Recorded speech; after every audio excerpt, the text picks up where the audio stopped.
இன்றைய குட்டிக்கதை. ஒரு ஏழை மனிதன் இருந்தான். அவனிடம் இரண்டு மாடுகள் மட்டும் இருந்தன. அதில் கிடைக்கும் பாலில்தான் அவனது வருமானம். மனைவி குழந்தைகளுடன் மிகவும் வறுமையில் வாடினான். ஒருமுறை அந்த ஊருக்கு ஞானி ஒருவர் வந்தார்.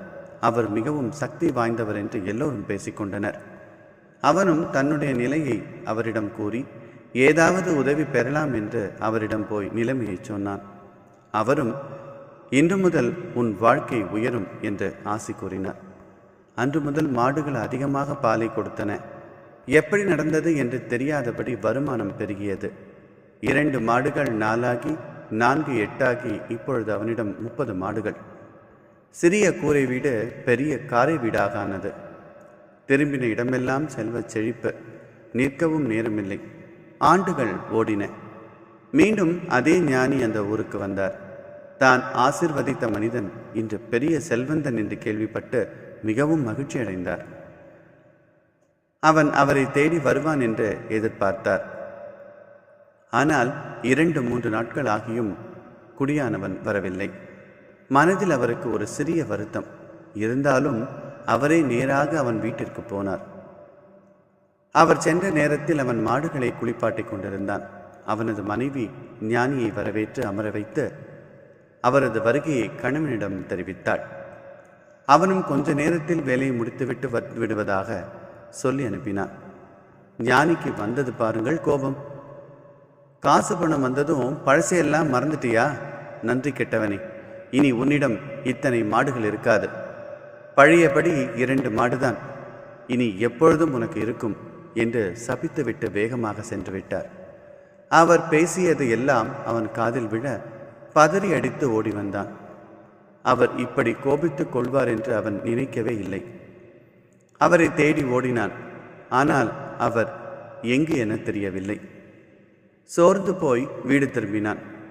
கொல்லைப்புறத்தில் அவர் சபித்தபடியே 2 மாடுகள். தலையில் அடித்து கொண்டு அழுதான். என் அலட்சியத்தால தானே எல்லாமே போச்சு. இனி பழையபடி வறுமையில் கஷ்டப்பட போறோமோ என்று புலம்பினான். அவன் மனைவி அவன் அருகில் வந்து சொன்னாள், இந்த 2 மாட்டையும் இப்பவே சந்தையில் கொண்டு போய் வித்துட்டு வந்துருங்க. அவனுக்கு மேலும் குழப்பம் வந்தது. மாட்டை வித்துட்டு வருமானத்துக்கு என்ன செய்ய? இதை தவிர வேறு எந்த தொழிலும் எனக்கு தெரியாதே என்றான்.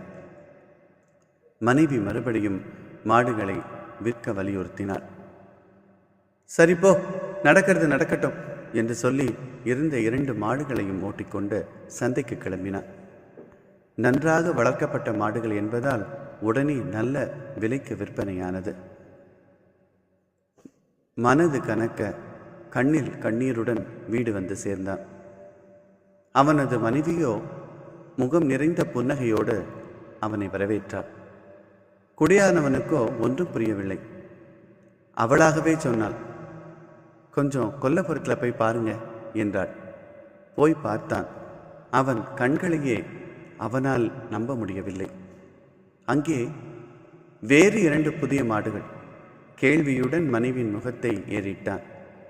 மனைவி சொன்னாள், எப்பவும் உங்ககிட்ட 2 மாடு தான் இருக்கணும் தானே அவர் சாபம் கொடுத்தார்.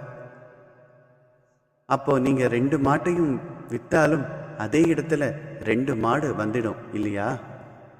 அவனுக்கு அவள் சொன்னது புரிந்தது. புத்தி உள்ள பெண்ணை மனைவியாக அடைந்தவன் பாக்கியவான் என்பதும் புரிந்தது. அன்று முதல் தினமும் 2 மாடுகளை விற்க ஆரம்பித்தான். முன்பை விட பெரிய பணக்காரன் ஆனான். சில நேரத்தில் நாம் தடுமாறும் பொழுது தாங்கி பிடிப்பவள் மனைவிதான். உரிய நேரத்தில் சொல்லும் அறிவுரையை இவளுக்கு என்ன தெரியும் என்று உதாசீனப்படுத்தி விடாதீர்கள். வாழும் வாழ்க்கையில் விட்டு கொடுத்தாலே உயர்வு தரும். சிறு விஷயத்தை பூதாகரமாக பார்க்காதீர்கள். விட்டு கொடுத்தவன் கெட்டு போவதில்லை. விட்டு கொடுத்தவன் கெட்டு போவதில்லை. வாசித்தவர் டாக்டர் ஜி பாலாஜி.